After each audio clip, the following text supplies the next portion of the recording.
All right, welcome to the Freethinkers Living Sober Group's workshop on Varieties of Secular Experience, Navigating AA in a Secular Way. I'm John R. I'm with the Freethinkers Living Sober Group.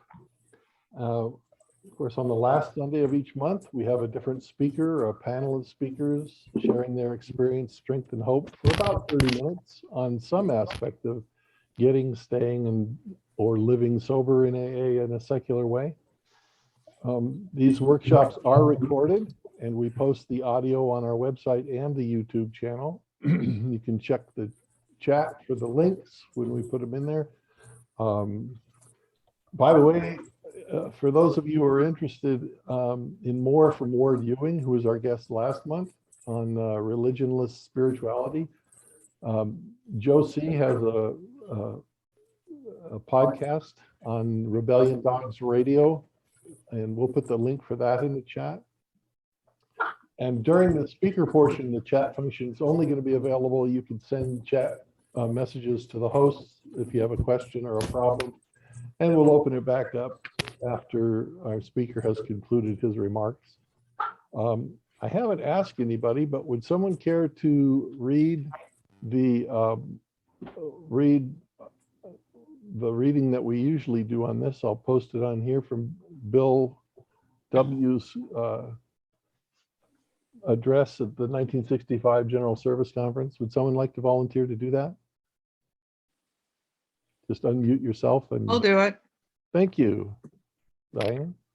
I'm Diane. I'm an alcoholic addict. Hey, Hi, Diane. In AA, we are supposed to be bound together in the kinship of a universal suffering. Therefore, the full liberty to practice any creed or principle or therapy should be a first consideration. Hence, let us not pressure anyone with individual or even collective views. Let us instead accord to each other the respect that is due to every human being as he or she tries to make his or her way towards the light. Let us always try to be inclusive rather than exclusive. Let us remember that each alcoholic among us is a member of AA, so long as he or she so declares. Thank you. Thank you. Thank you. I appreciate that. Just a little reminder for us all, and especially for those who don't think we should be here.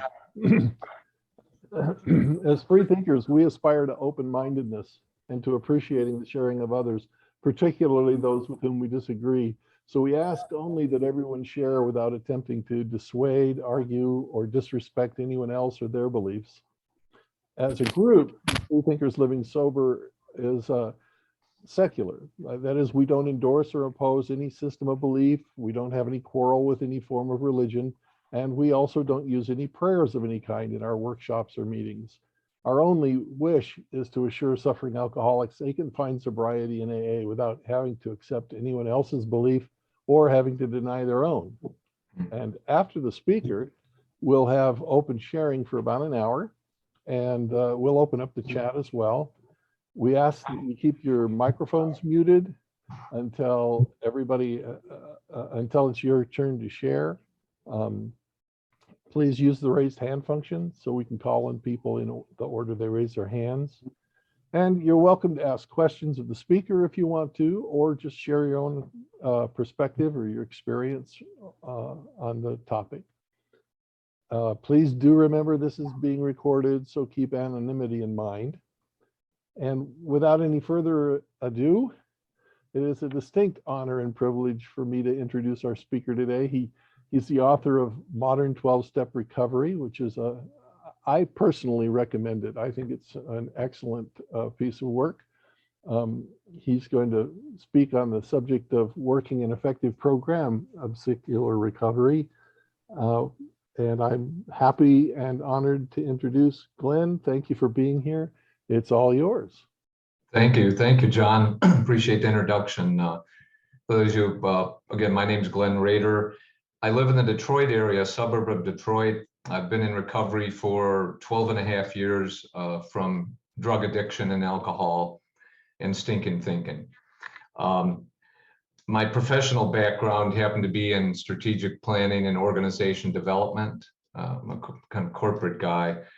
And when I got myself straightened away And I turned some of my professional skills on this, started researching and writing to try to help people who are struggling with addiction. I'd had so much great help from people myself. I thought I would try to do something on where I could apply myself, and that was in the writing area. So I pursued that. I've got the one book, and then I have a book for families called Stop, Things You Must Know Before Trying to Help Someone with Addiction. It comes from the other side of the fence, working at a treatment center on a volunteer basis, helping people out who had family members and friends struggling. So I work a secular program of recovery, but I do that within the AA framework. Most of the tables I sit at have mixes of, agnostics, atheists, Buddhists, Christians, and various parties of the part, but we make it work, and the discussions are always very solid discussions. I only have a few slides to share with you today, and it's on the subject of working an effective program of secular recovery. And I'm bringing a bit of a message to the secular community with what I'm going to share with you today. So let me open up the PowerPoint here, start from the beginning. There we go. I pilfered the logo for her. The brain with the light bulb is from the front of the book. I pilfered that off it because it's one of my favorite logos. It has to do with lighting your brain up, getting a new set of things. Anyway, let's start with this. Rather than talking about an effective program of secular recovery initially, let's talk about what makes up an effective program of transformation and change. Number one, effective programs of transformation and change, they study and practice a set of principles that result in desired goals. That's just, if you look across most programs of significant change and transformation. Number two, they have a mentoring and facilitation function by people who have firsthand knowledge of the subject matter. And third, and importantly, it reinforces the principles through ongoing affiliation and support of peers. So what we're talking about here is any major program of change and transformation will have those components. In our case, in the case of the alcoholic and drug addict, it has to do with transforming so that you get long-term abstinence, so that you have a cognitive behavioral change going on. That is shedding the stinking thinking and replacing it with some solid day-to-day mechanisms. And last and most important, you get a great quality of life out of it, a new freedom and a new happiness. And so those are the characteristics of a good program of change. Now, putting your biases aside for a spirituality component, the religious component of Alcoholics Anonymous, let's take a look at Alcoholics Anonymous in that context of what I just said. First of all, they have a set of principles that they work on, that AA works on, that have to do with recognition of your problem, seeking outside resources, looking at yourself with an inventory, changing yourself from a character standpoint, and so forth, making amends, participating in the community. Now, for the secular population out there, there's been secular translations and facilitations of this going on for 80 years. I mean, the people sitting here are not, we are not new to secular. There have been articles written 60 years ago and 70 years ago about making it more neutral and less religious. And there's people that have done translations along the way. As a matter of fact, what I'll suggest to you is the mentoring function in AA today and over the last 80 years has largely been one of helping a person do that translation into whatever their frame of reference is. For me, I had a secular translation done by an agnostic participant in AA. When I say a translation, just helping me embrace the steps in a secular manner, look past the religion aspect of it. So what Alcoholics Anonymous has first is they have the set of principles. They have the mentoring going on. And last and most important, again, a reinforcement process that involves the AA meetings and other activities. Now, Bill and Bob and company back in the 30s, they didn't know exactly what they were structuring at the time. And in fact, the sponsoring and much of that occurred after that as AA developed over time. But one thing they did, and this is part of the research that went into my book because I cover the cognitive behavioral aspects of AA in the book, are that what Bill and Bob and company did was put together a set of steps that walks a person through a cognitive behavioral change. They are going through a process in steps. If you pick, somebody is not muted there.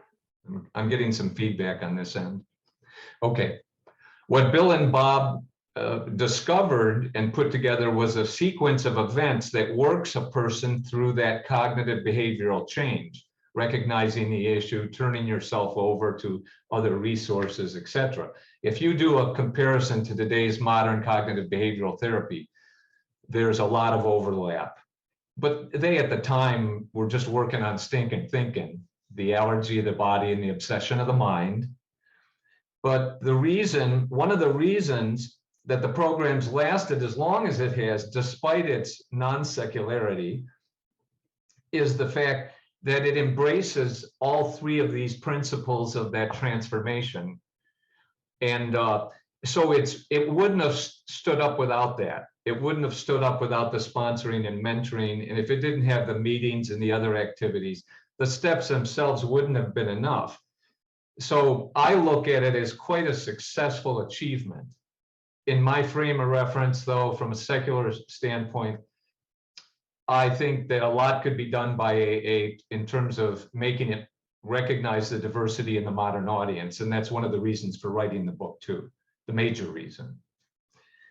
So that's why AA has had the success, despite that. There have been many, many programs of recovery that have come and gone over that 80 years, believe me. And the ones that didn't were offshoots and things that didn't have this background. Let's look at the secular recovery landscape today. What's out there today? This is also comes from some perusing and research and work in the treatment centers and that. You have actual programs of secular recovery, and these where they're working secular principles, either secular versions of the 12 steps. Those are actually the best because they kind of mirror up with what people are seeing in the non-secular. But they have principles, they have mentoring, and they have reinforcement going on, meaning the real good programs of secular recovery have all those dimensions to it. Now, just like AA, there's other things that go on out there. Special topic sessions like the one today, working an effective program of secular recovery. There's a lot of that goes on in AA, in the Buddhist community of AA, and other areas. What's also in the secular landscape today are regularly scheduled open recovery topic meetings. We started one in Detroit. It's a secular recovery session, and we draw topics out of a hat, or out of a box, out of a hat. We have a box that we draw topics out of. And so every week we're talking about a topic. It can be one of many things, including in that box are the 12 steps, the secular version of the 12 steps. And last, what's out there in the secular landscape, and this holds true of AA as well, is coffee clutches and general bullshit sessions. You know, these are things where people just get together, they declare them to be recovery meetings, but they're largely talking about, you know, whatever they feel like talking about and you know, bullshitting. So in summary here, what you have out there are programs of recovery, secular recovery, special topics, topics of choice, and general non-recovery discussions, the bullshit sessions. But what's important here is that, and I'm guilty of this as well, is that in making something secular and this is the central point of this, in making secular recovery, what people do is throw out some of the major components of what solid recovery is. In other words, if I look at secular recovery out there, at least what I'm familiar with, you see much more of these things going on. Special topic discussions, topic of choice meetings, general not, and these are all important complements to a recovery program. Like what we're doing today is just wonderful. And they're great complements to recovery, particularly for people who are in advanced recovery, let's say, and want to try to get onto some new topics and enrich their lives with broader recovery. But what I see out there is much more of this going on and many fewer programs of secular recovery. And this, where we're shortchanging recovery there is particularly to the newcomer. Because there's two kinds of newcomers out there. I mean, there are secular newcomers, like I was, but there are also people in the landscape that are looking for the easier, softer way. They don't want to work a program of recovery. They don't really feel like going through a set of steps or working with a sponsor or working with a mentor. So they're not turned off by AA by the religious language necessarily. There's people looking for the easier, softer way. And what I found in some of the sessions that I've been involved in, like the ones that are circled in red, that's where they're showing up. We're getting people that are showing up there and they believe that it is a program of recovery. For many of you, attending this session is part of your program of recovery. So what I'm leaving you with a message for the secular community and the message to Glenn as a part of this is, don't throw the baby out with the bathwater. Just the bottom line. As you're working to try to promote secular recovery, if you can, at least adapt a set of non-secular or of secular steps and work through those steps as part of the program. You don't have to be doing that all the time. I attend regular AA meetings. I attend secular meetings. I do work at the treatment center with the inpatients once a month. So that's basically my message, is trying to promote secular recovery and work secular recovery, but don't throw out the components of recovery that make recovery successful and transformation in an individual successful.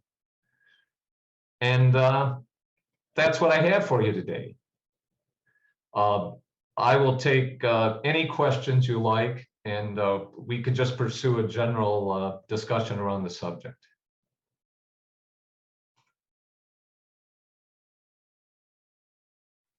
Thank you, Glenn. Thank you, Glenn. Thanks, Glenn. Well, okay, I'll start with a question. Then what would you say constitutes a good program of recovery that is not failing to, or is not throwing the baby out with the bathwater? That's a softball question, but a good question. That's a good softball. I think it's good to lead off with it. The ones that I see that are the most effective, and when I say most effective, this is for the newcomer walking in the door and the person who's got some background in recovery and wants to participate in mentoring and other things. They would look, act, and behave like the AA meeting structure of the day and the AA structure of sponsorship and things like that. But what they're doing is working off a set of secular steps. And even, well, for example, in the back of the book, one of the things, this will sound self-promoting, but in the back of the book, there are the traditional AA readings reworded for secular recovery. In other words, how it works, the promises and things like that. So a person could, within a meeting, transition a meeting to a modern 12-step recovery meeting pretty easy. So the effective program of secular recovery would start out with that framework. but then do the other things like we're doing today, having the secular discussions around individual topics and things like that. But only a program made up of these special discussion sessions or special topic groups or general coffee clutches and, you know, those sessions would not be a program of recovery. Great. Well, thanks. I thank you for showing up. I hope we have a lot of questions. We're going to open up the room for sharing. Oh, I did want to mention just quickly that Freethinkers' next presentation at the end of January is going to feature some of our members talking about the Big Book and secular AA. So how they use it or don't use it and that kind of thing. So hopefully you'll tune in for that as well. And so having said that, I'm going to shut my mouth and ask for Al to start us off. Al? Yeah, I'm here. Thanks, John. Thanks, Glenn. I bought your book and I've read your book, which is a good thing if we would have a discussion here. But man, I don't know. I'm sort of on the other end of the whatever you call it, looking at secular sobriety. Seems to me, just in a discussion, you're bringing some of the baggage of AA that a lot of us are trying to get away from. You know, at least I was when I came here, and totally ignoring. We talk about the success of AA, and yeah, there's a limited success in AA, very limited. If we look at the world population and the people that come to AA and get sober, yeah, it works fine for some people. But I have to look at my own situation. When I needed help desperately, the last place in the world I wanted to go was AA. You know, and there are hundreds of thousands of people, and that's a very low number, that feel the same way. Will never go to AA, never go to AA. You know, they just, it's not up here, no matter how much they're suffering. And there are hundreds of thousands of people who go to AA and walk out that door and never come back after one or two meetings. And we say, like, well, let's put aside the religiosity. Well, I don't think we can quite do that, but I'm trying to get to a question here, but that's what I'm trying to get to. But as long as I got the green, I think I'll keep talking. I could talk for hours on this, but you know, you're talking about the AA thing is put the blame on the person. You know, they're defiant, they're selfish, they're self-centered, they're not ready. Instead of doing a little inventory on AA, and this isn't AA bashing, you know, religion thinks they're above criticism, or that's not quite the word, but critical examination. And AA seems to be falling right into that. We're above critical examination. And I don't believe that for a minute. And just where did the 12 steps come from? How come there's 12? We can go, like I said, I can talk for hours about this stuff, but in your book, get to the question, you talk about modern 12-step program is the name of the book, not modern 12 steps. It's modern 12-step program, which is interesting, by the way. And I think 12-step recovery. Recovery. I'm sorry. You talk about 12-step recovery, not just 12 steps, or modern 12 steps. And tremendous need for the book. I mean, if I'm just going to sponsor somebody, I'm going to give them your book instead of the big book, and eventually they can read the big book on their own. But tremendous need for it. And I don't know, you make a lot of comparisons with, you talk about the 12 steps, and it's like when I'm at a secular meeting, people are talking about the steps. Well, what the hell steps are they talking about? You know, and in your book, I'm assuming you're talking about the modern 12 steps all the way through the book. And you know, you just, Exactly. okay, Right, that's correct. great. Now I can make that comparison with CBT and REBT and all those things. Mhm. That's very easy to do, but I cannot go there with the original 12 steps. I think that's a big failing of those steps. Anyway, I'm in the yellow, and you answered the question. So, but I'm confused, especially at meetings when I hear people talk about the steps. And I wish they would clarify if they're talking about what the hell steps are talking about. But again, I think we need critical examination even in secular AA. You know, we would have millions of people coming in this program if we called it secular recovery. You know, so that's just my opinion. Thanks. All right, thanks, Al. Yeah, a couple of things. There's some research. There's a book called It Works If You Work It. It's actually called If You Work It, It Works. And in there, that's one of the books where they've done research on the effectiveness of various programs. What I'm talking about here is not just the AA structure. It happens that the AA structure parallels a lot of effective transformation programs. You know, it has those components that I mentioned. They do need to, and I've had discussions with a member of the General Services Board in New York about the fact that if they could just modify the steps and, you know, mop them up, kind of like I've got them in the book, that you could plug those into the existing framework, into the existing transformation framework, and it would start to work pretty good. But they are a long way from doing that, Al. They're a long way. And second, another thing that comes out of the research is a lot of programs are effective, can be effective, that have those components if the person engages in the program. They know from research that the major failing is from people walking out the door, not just that they're turned off to the language, but they get in there and they don't want to work a program. They came there for various reasons. So they know, for example, that facilitated Alcoholics Anonymous, smart recovery, if it's done right, and other mechanisms, CBT and other mechanisms can work for recovery from addiction if the person jumps in and works a program of recovery.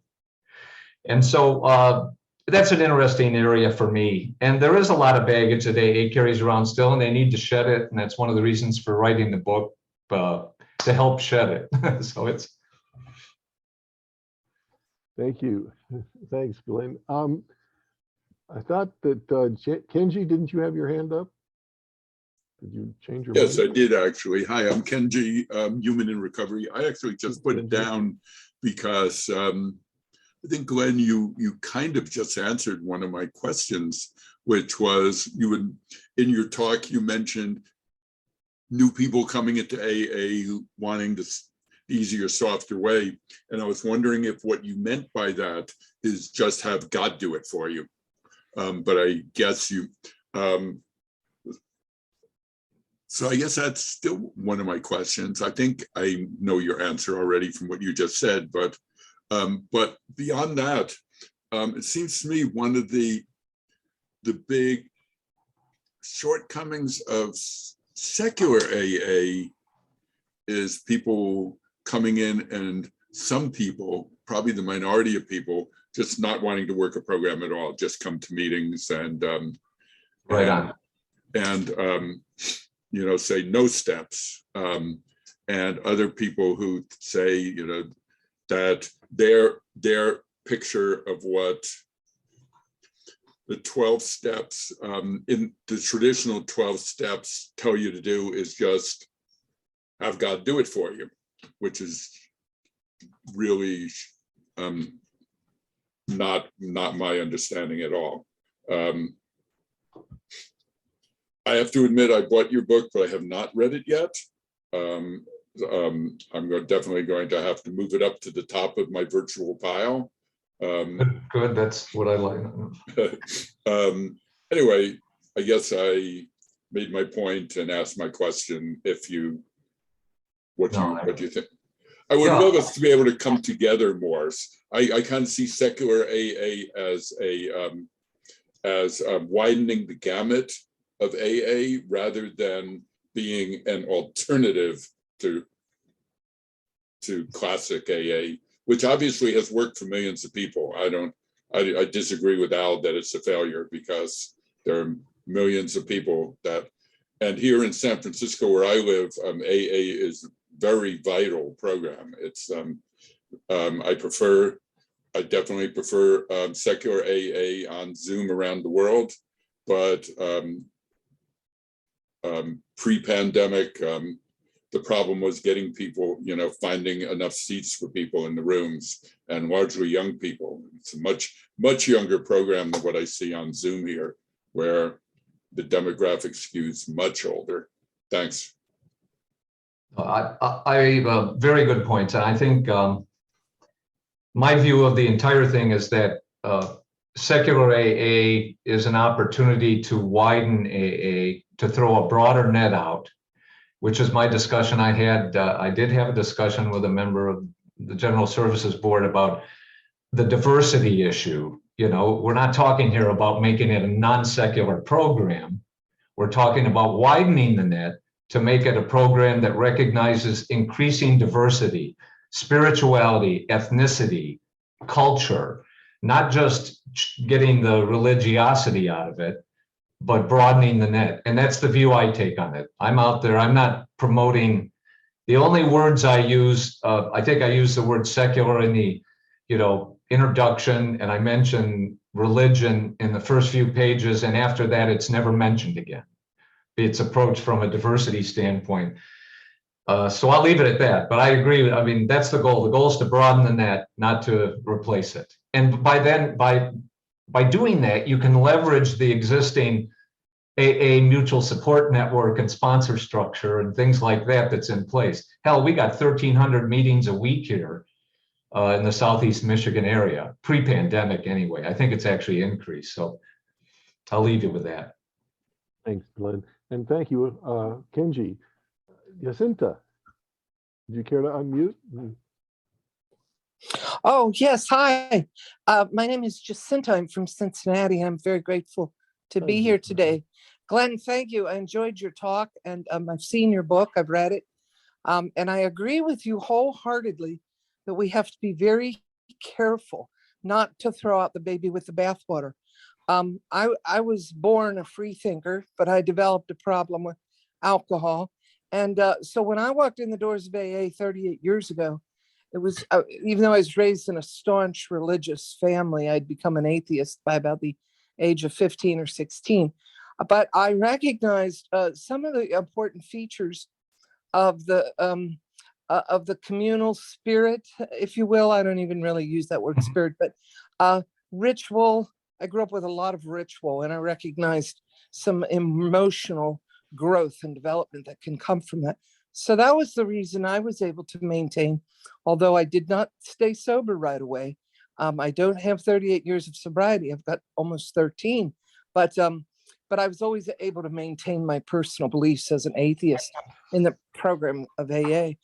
Where I do have some disagreement with your work is in the strong emphasis on the cognitive behavioral aspect. Now, I can see that certainly AA historically has adopted, without really being conscious of it, these cognitive behavioral principles. But sometimes I think one of the biggest mistakes ever made was from the transition from the 3rd to the 4th edition, when they removed the story, he thought he could drink like a gentleman, because somewhere on page either 217 or 219 of the 3rd edition, the third alcoholic getting sober asked Dr. Bob if he thought this was really more of a moral illness or a physical Right. one. Mhm. And the doctor said he really thought it was more of a spiritual or a moral illness. And that's right out of the doctor's mouth. That's right out of Dr. Bob's mouth. So my point is this. There are a lot of free thinkers in AA who do not ascribe to the disease concept. My bookshelves have been filled with the works of Dr. Thomas Szasz for many years. You may have heard the name Szasz. Right. He systematically, as a psychiatrist, undermined the whole theoretical foundation of psychiatry. But more importantly, he showed, and I think that what I've witnessed in 40 years, is the voracious appetite of the medical profession to dominate this topic of addiction. And I just want to say that there are free thinkers in AA who do not ascribe to the disease concept, and that if we pay attention to the more recent works of people like Dr. Vincent Felitti and the profound discoveries made in the ACE study, which it addresses it was the largest healthcare study ever done in the United States. We're really looking at a different foundational framework from where addiction comes from. And it often comes from early childhood trauma. And even Bessel van der Kolk acknowledges that cognitive behavioral therapy doesn't really address that very well, that we have to look at things from a different perspective to address these issues of addiction. So anyway, I didn't want to go on and on, but I do want to just say that I think you're completely right about not throwing out the baby with the bathwater. We need a framework. And when I go to meetings where there are a lot of different special topics, I feel sorry for the newcomer because they're not getting a foundation in these important structural things that you're saying should be in a program of recovery. So thank you again for being here, and thank you all. And I'll pass with that. Thank you, Jacinda. Thanks, Jacinda. Thanks, Jacinda. There are a lot of, there has been 80 years of research on the subject of allergy of the body and obsession of the mind. Those are my words, of the genetic, physical, and psychological components of it. And there's a lot of different opinions, and there's people that have their own versions of the world. And I think it's worth reading all of them because we all progressed in the understanding of the subject. I am from the school that there's both a physical and a psychological aspect of it in different mixes for different people. And some people need it addressed in different ways. Some people need heavy psychotherapy to get through it. Some people can go to a few AA meetings a week and get through it. I've done therapy, I've done AA, and that's what worked for me. But thanks for the input. It's good stuff. Thanks, Glenn. Tim from Ottawa. I'm Tim from Ottawa, east of Chattanooga.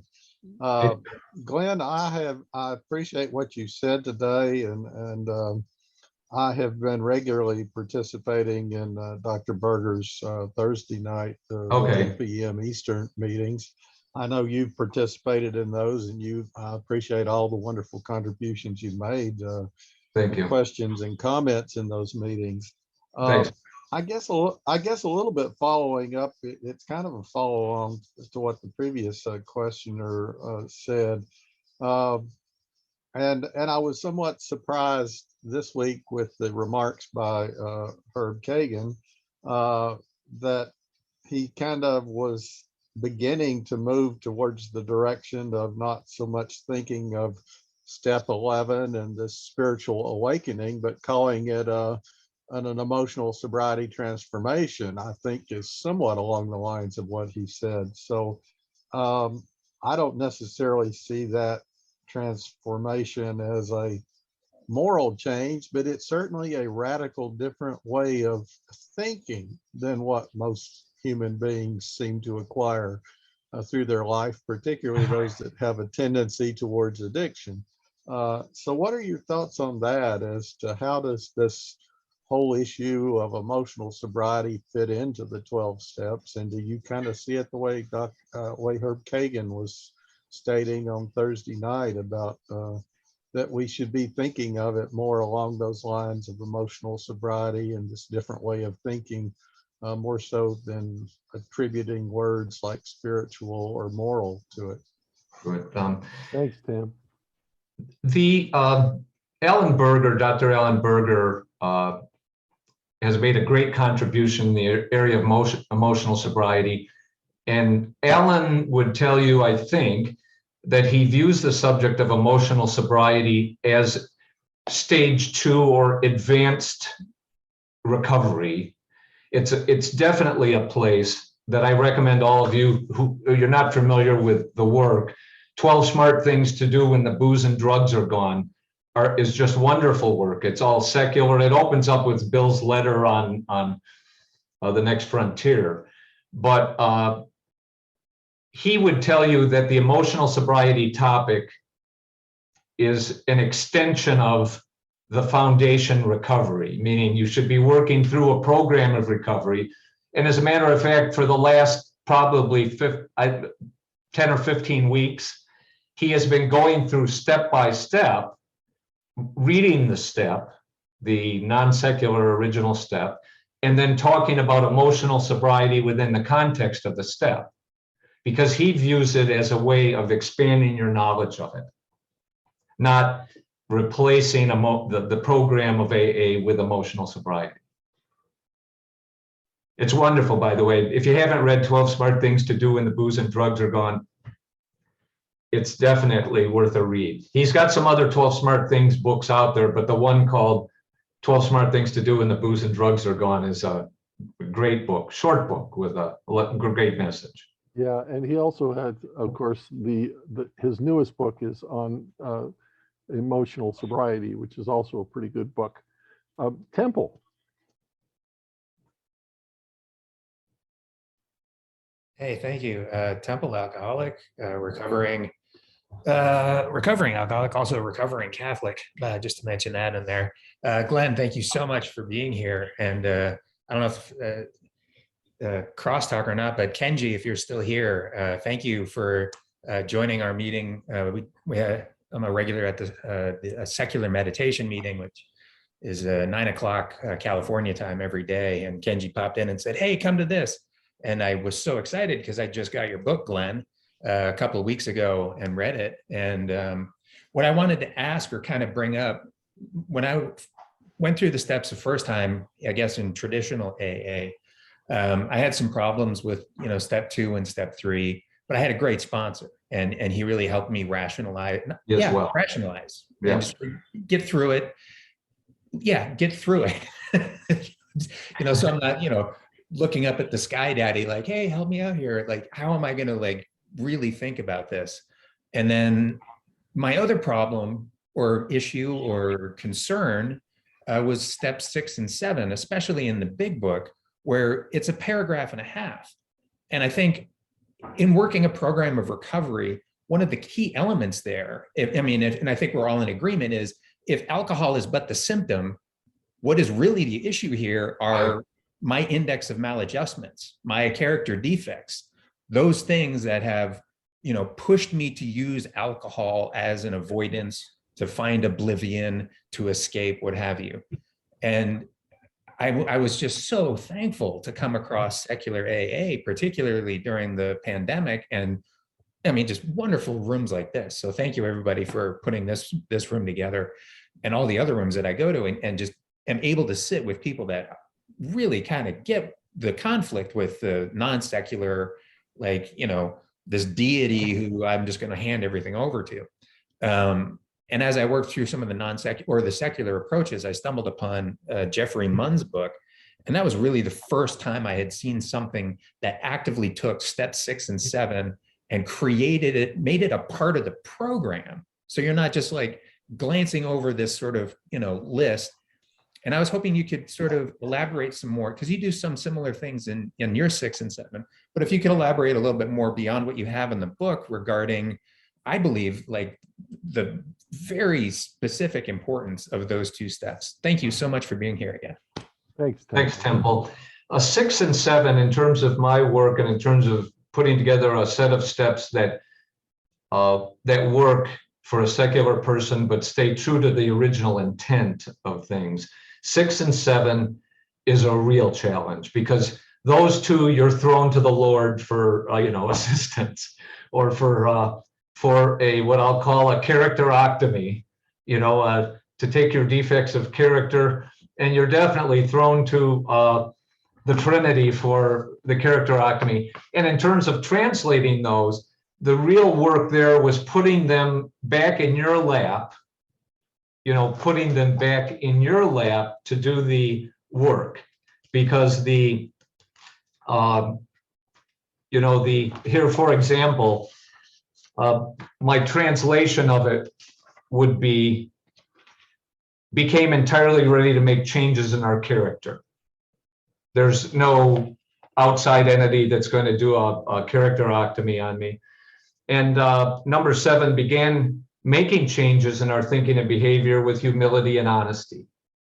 So those took a great deal of translation. It turns out that 11's the most difficult, that I had to do the most research on to do it. But for 6 and 7, they are very challenging. And even to the newcomer who even embraces a metaphysical being, a higher power coming out of Buddhism or Christianity or anything, for any of those people, even 6 and 7 are a challenge because they can't see it. They can't see this. Now you'll get the occasional person, and it's already been mentioned here, who is waiting to have it extracted, and they like the notion of somebody else doing the work.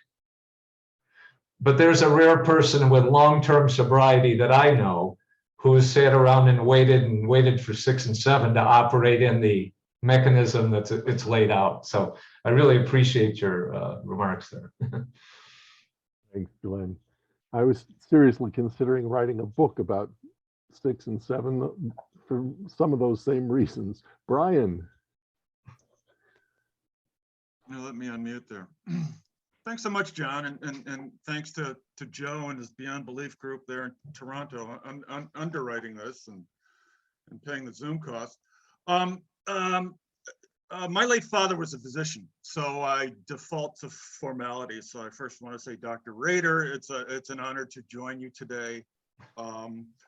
Just quickly, you know, when you mentioned the allergy thing before, I hadn't planned on saying any of this. I chased down my, well, this is 2005 from Living Sober, and it's which chapter are we on? It's on page 68. I mean, not for nothing. Living Sober, it reminds me of what Mark Twain said about a classic. It's a book that everybody talks about, but no one has read. Okay, it's chapter 26, Be Wary of Drinking Occasions. It says, usually I'm allergic to it seems acceptable. Technically, in strictly scientific terms, alcoholism is not a true allergy. The experts now inform us. So, you know, when I first saw in the big book, I guess the doctor's opinion about allergy, I said, that makes absolutely zero sense to me. I don't find myself drawn to a patch of poison ivy, wishing to roll around in it because it makes me high. So it never really made sense to me. So that's it. Okay, Dr. Reed, what I meant, your slide says, your opening slide says working with an effective program of recovery. Now, I assume by invoking effective, you indeed can support this word by data you derived as a licensed and credentialed mental health practitioner or psychotherapist. And it's so. First of all, I need to let you know I'm not that. As part of my introduction, my background's in strategic planning and organization development. Oh. So all my knowledge of cognitive behavioral therapy came from 2 years of independent study. Oh, okay. But that's okay. I like the doctor. I do like the doctor title. I'll take it going forward. I may be able to use that to my advantage. But well, and to me, it's no disrespect. It is something that's earned. My father earned it, so I don't use it. Withdraw that, and I'll gladly call you Glenn, and I'm Brian. So just so I understand, you're a hobbyist. I mean, I'm exposed to. I've been exposed to CBT as a consumer, if you will, of psychotherapy. And it actually was a licensed physician who said, alcohol is a central nervous system depressant. You've got a history of periodic depression, major depressive disorder. Right. DSM-5. We're talking science and rationality here. Maybe drinking isn't such a good idea. Oh, for what it's worth, by the time I got to page 68, you talk about recovery. It's kind of an open-ended thing. I don't know, even the big book said recovered. So by 68 pages here, we can keep going. Living Sober mentions recovered, past tense, 68 times. CBT, I think, is important. I didn't think I would and anyway, let's cut out the filibustering. What before you publish this book, I'm sure you collected data on the effectiveness of your program. I'm not, okay, number one, I'm not advocating a program in my book. I'm not advocating. That's really cares. I'm sure you have. No, I'm just letting you know, I rely totally on the historical effectiveness of the AA program for people who are fully invested in it.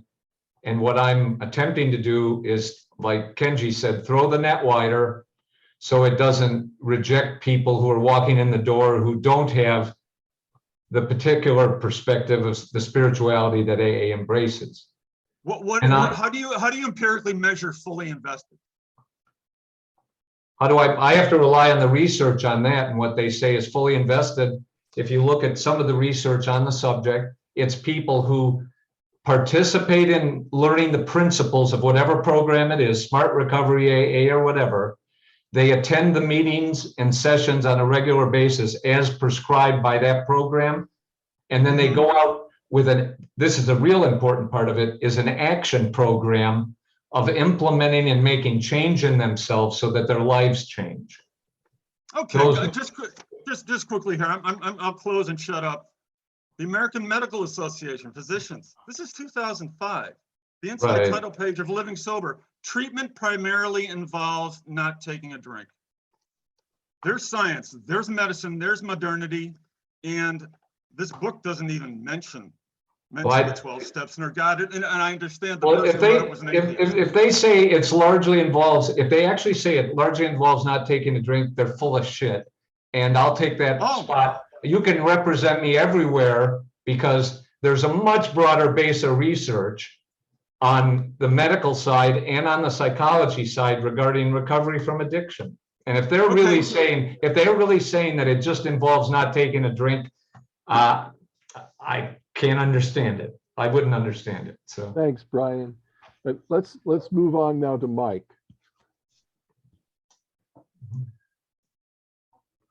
Mike? Yes. Thank you, John. I'm Mike G. And Glenn, I appreciate your time and elucidation of the points in the book. I also have the book and have read it, and I enjoy it very much. I love the particular. I mean, I think folks that know me know I'm a collector of a lot of different things and a lot of books about, this fucking thing, whatever it is, and so I love hearing the different perspectives, because I also, like a lot of folks, thought, I guess it was told to me by some who thought, mistakenly, that there was kind of only one way to do this, blah, blah, blah, for many, many, many years. And, in the past decade or so have come to find that, there's as many ways or more ways probably of working this, and there are individuals doing it. I love that you say, because I think it's interesting too, about the efficacy of, working a program, whatever that might be. Because I, like others too, I'll say the same thing. It is kind of cool to be in secular AA where kind of, you don't have to do anything until maybe your ass is on fire, and then maybe you do have to do something. And that's cool, because that's really no different than, traditional program, So, I think that's hilarious, actually, that it works the same way in both situations. But I also agree about not throwing out the baby with the bathwater, because what the 12 steps, for me anyway, they're a nice package that encapsulates like some kind of thing that if you sort of do it in some sort of way, you're going to change. And for me, that is the essence of what my recovery has been all about, is changing and willingness to change and continuing to change. And that phrase they talk about, the same person will drink again. And for me, that is, I believe that for myself. And then with respect to 6 and 7, it is a lot to unpack for someone that isn't into the God thing at all. And I think for me, it's like an unpacking of two, where we come to believe that a power greater than ourselves or whatever, or basically for me, the essence of that is come to believe that change is possible, or that there's a way out. That's what it means, regardless of how that occurs. I don't have a higher power, but I've done things differently, and things changed, and I changed, and now I don't want to drink. Go figure. But I think that like 6 and 7 are kind of like a encapsulation of that, where there's like 6 is sort of coming to believe in a sense of like, I guess this will work. 7 is sort of continuing to work the program, and as opposed to asking somebody to take them away, it's a matter of that. I think trusting the process is the way that I would put it. And I always like to go to that Karate Kid, scene where he's doing the wax on, wax off thing. He doesn't know why he's doing it, but he's doing it because Mr. Miyagi told him to do that. And then what happens is when he needs it, that stuff comes in handy. And I really like the way that kind of, so for me, that's how that works. The change, understanding, reinforcement. I really appreciate all that you have laid out here. Thanks. I appreciate that. On one of your points, Sarah, and this is coming out of Hazelden, Betty Ford, that group, and also SAMHSA, which is the U.S. Substance Abuse and Health people. That across the board, and it relates to what you said, Mike, is the person embracing it themselves, embracing change, and being self-directed is the #1 factor in success in recovery, in addiction recovery. If they haven't, and what William James, our friend from the big book, Varieties of Religious Experiences, William James would say, to get to that point, you have to reach a desperation. You have to become a desperate individual long enough to turn your ego off to embrace change. And if you can do that and walk through the steps and embrace that change, or go to smart recovery and embrace change, but just embrace it and go in there full force. That's what Betty Ford and Sampson Company would tell you is the key to success. Thanks, Glenn. And Glenn, there's a question in the chat too. Xander, do you want to ask that question? Do you want to unmute and ask that question yourself? I think she's still here. I didn't see it. I'm sorry. There's a lot in the chat, so yeah. She asked. I was just sorry. Yeah, Xander here. Hi. Hi. I was just asking. Hi. Thank you very much for all the work that you've done in your share today. I really appreciate it. I was just wondering. Can addiction, isn't that it's very much like obsessive compulsive disorder?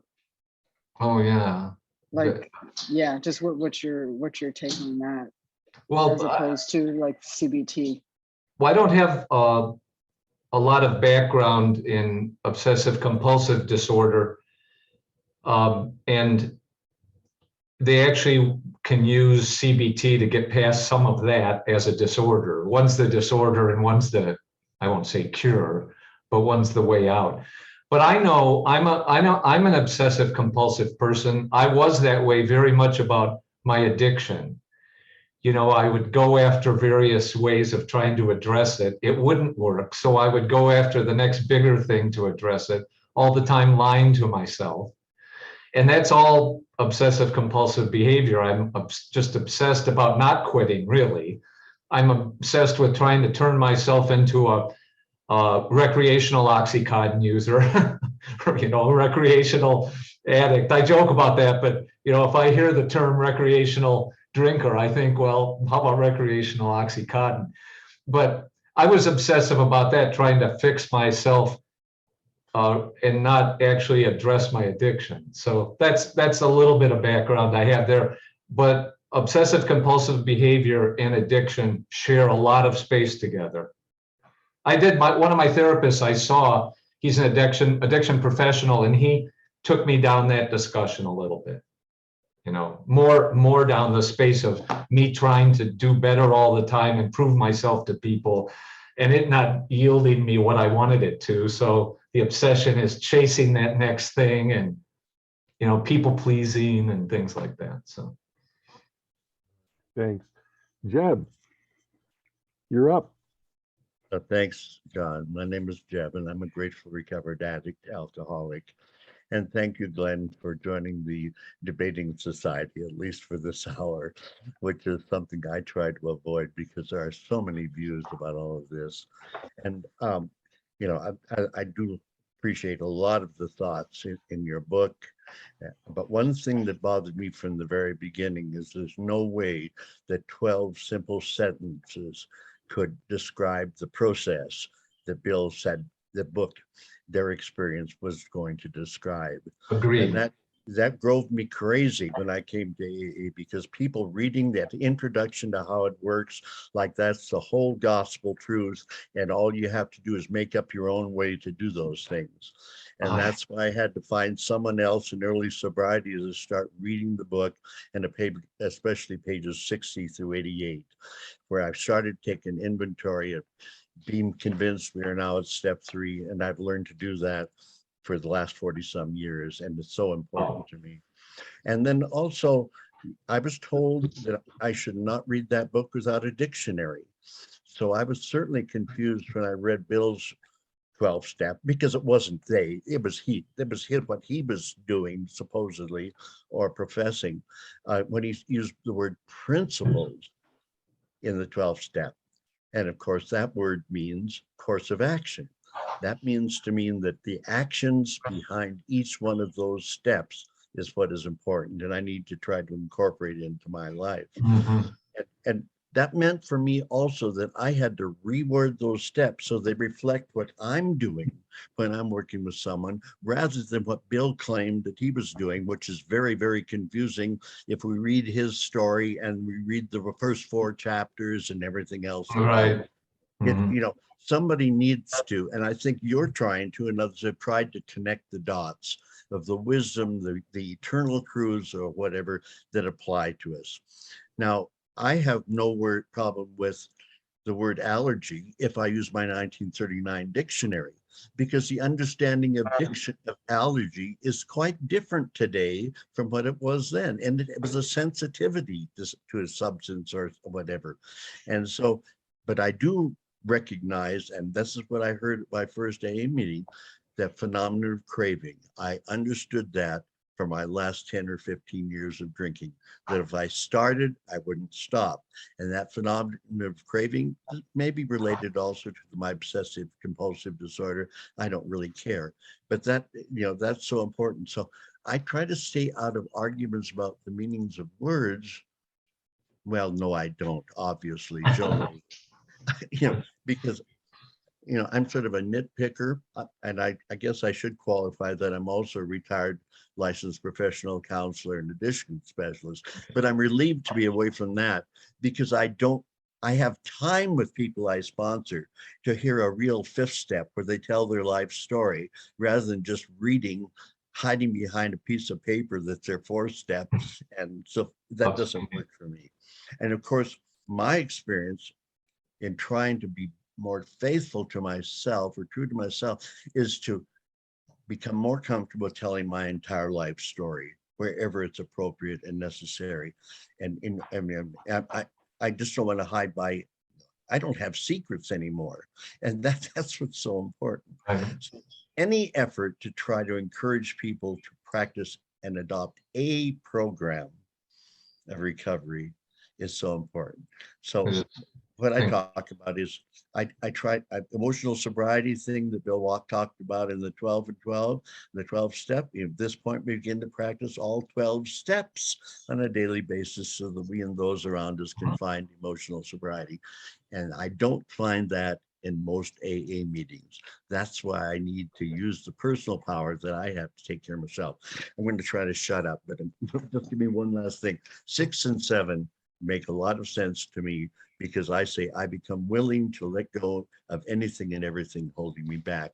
And that's what the first 4 steps, 5 steps prepare me for it. But then 7 is, I think, essential. I use whatever personal power and resources I find to help me confront self-limiting liabilities and defenses when they crop up. And I need to use that every day. Those are the power steps. But where did I find the power? In conceding to my innermost self That's what I call my, Right. I hate using higher power, but my best self, whatever. Anyway, thanks. Today is, and I always do this because they told me we do this shit one day at a time, just the way we live. It's day 15,828 because I didn't drink and I didn't die last night. And isn't that the point? So Yes. thanks. Yeah.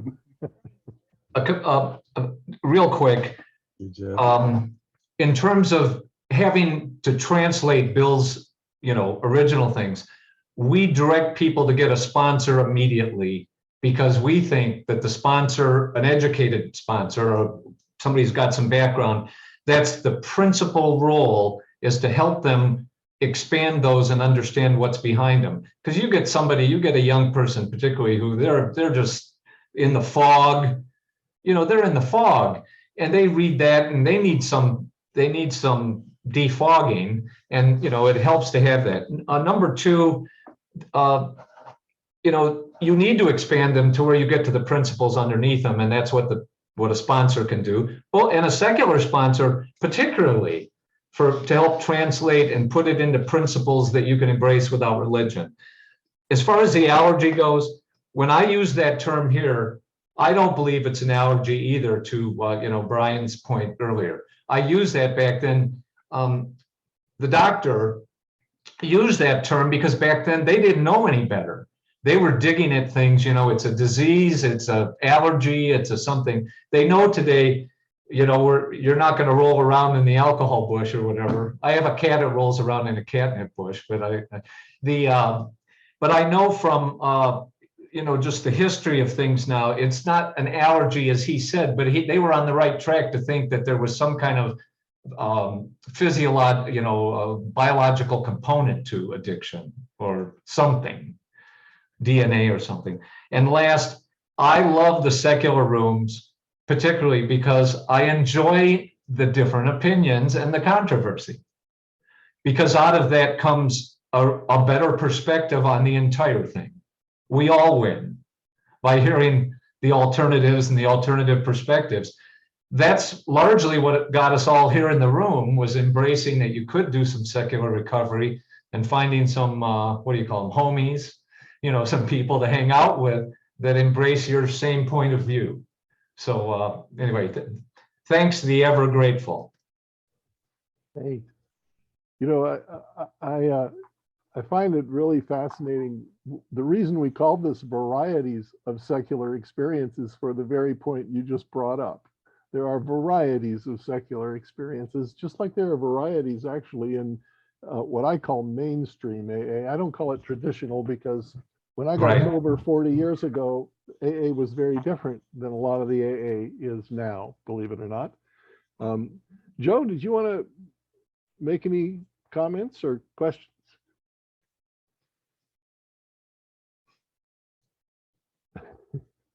You'll have to unmute yourself. I like a lot of the stuff you say that isn't particularly pertaining to the steps. And you talk about how AA encourages, sort of broader thinking, right? Getting away from our impulses and being more thoughtful in our approach, and being able to hold an idea as a preference as opposed to the truth. This is my sort of preferred way of looking at things, but I'm open to other ways of looking at things. We gotta meet people where they're at, I suppose. Are some people predisposed to be able to hold these abstract ideas, and other people more predisposed to sort of reductionist or binary thinking? It'd be easy to say this is the right way to go about it, but and that anyone could benefit from it, which I agree they could. But just in your experience of working with others, I think some super intelligent people are quite binary, and some super intelligent people are quite abstract. It has nothing to do with education or intelligence, I don't think. But some people are going to be inclined to the sort of more directive approach to recovery that you might get from a, sort of CA muckers type meeting, and other people would just stay completely away from the steps and just, their vitality comes from community and discussion and all that sort of thing. So could you, and you talk a lot about that in the book, Right. sort of off the topic of the steps, but if you could just sort of speak to that a little more, I'd appreciate it. I can give you a little input, and the ever grateful Jeb would have seen a lot of this walking in the door. Is his role and the role of, let's say, the important role of a sponsor or anybody, particularly around a newcomer, is to size up that person, I think, from where they fit on that spectrum you just described. And it has not to do with intelligence or anything. It's some people embrace a different model of change.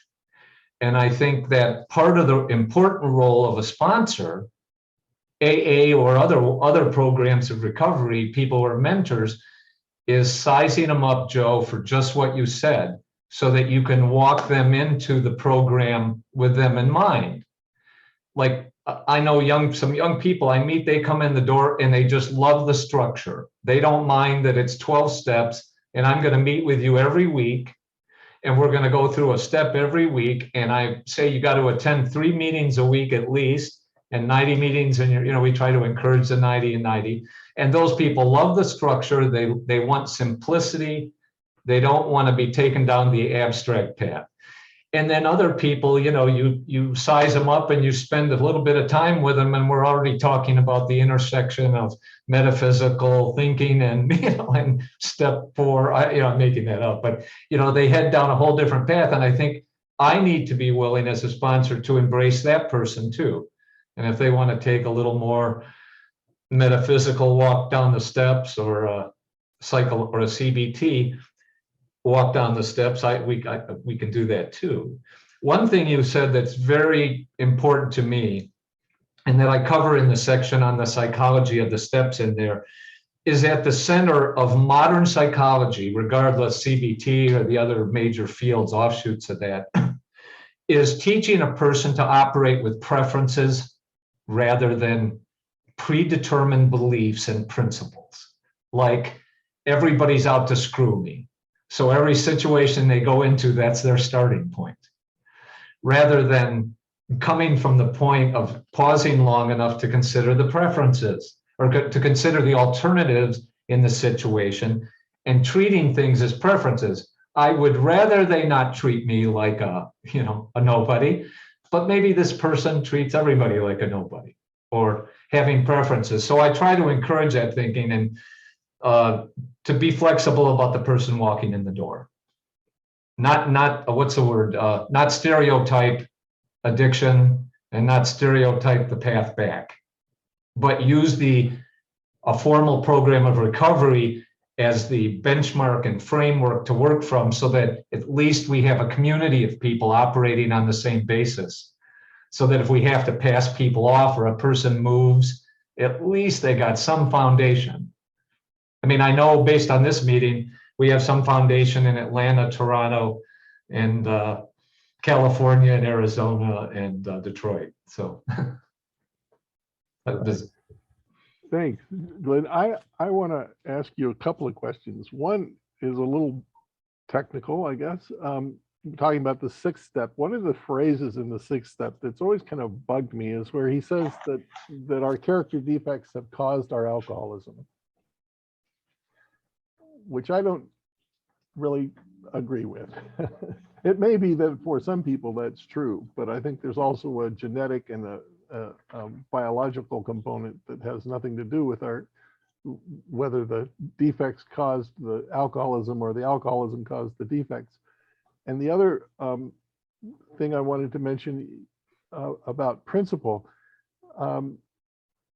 is, if you want people to only look at preferences, how does that jibe with most moral and ethical systems boil down to certain principles to guide behavior?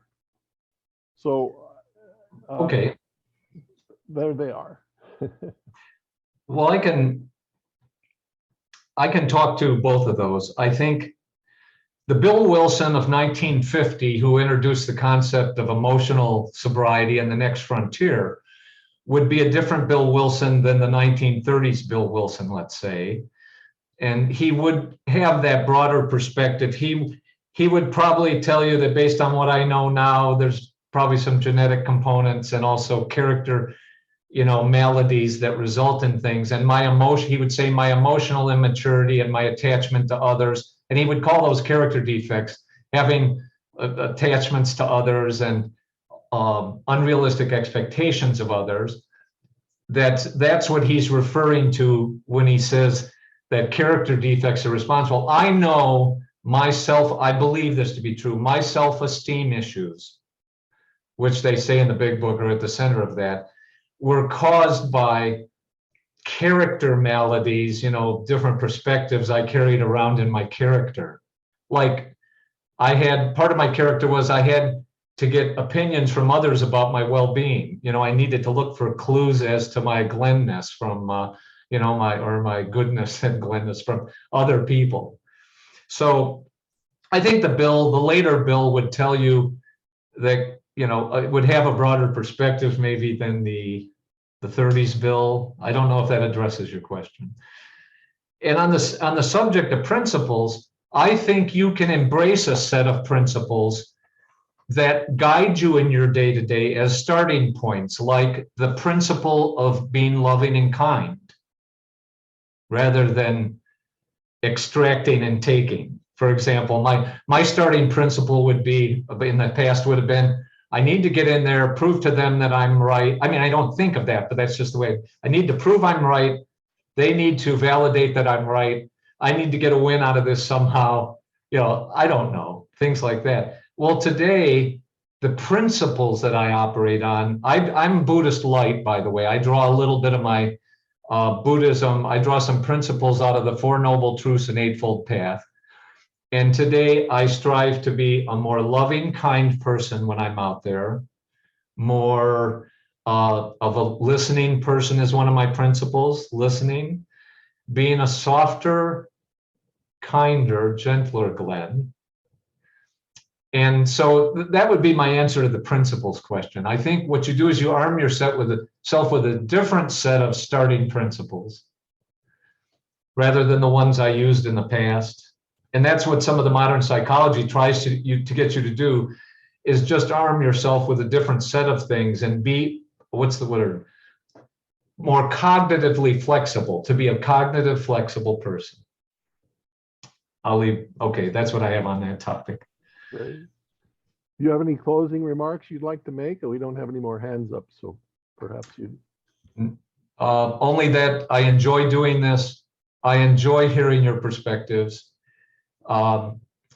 Participating in the secular recovery community and spending time in the treatment centers and in traditional AA and listening to the different perspectives in that has made me a richer person and led me to putting myself in a position of actually having a book where I'm making a contribution and, it's getting some legs. I'm not in it for the dough. I just love to hear the fact that people are out there reading it, maybe getting a little different perspectives. It's not. So thank you very much. I appreciate the invitation. Well, thank you. We appreciate you being here. It was great. Thank you, Glenn. And Thank you, Glenn. I also want to, in closing, I want to thank Beyond Belief for providing the Zoom meeting room, which allows us to have more than 100 participants, although we didn't have that many today. I want to thank Kat and Kenji for watching the waiting room and the chat feature and all of that. And I wanted to mention that our next workshop on January 30th for Varieties of Secular Experience will feature 3 of our own members from Freethinkers Living Sober talking about the big book in secular AA. So I hope you'll join us then. And the way that we typically end these workshops and our meetings is by sharing the responsibility declaration. If you would like to, you're welcome to unmute. And who is responsible? I I am I am responsible responsible for for anyone, anywhere anywhere reaches out for help. reaches out for help. Let the hand of AA always be there. Always be there. And for that, And I I am am responsible. Yeehaw. Thank you. I'm going to stop the recording. So those of you who didn't want to talk because it was being recorded,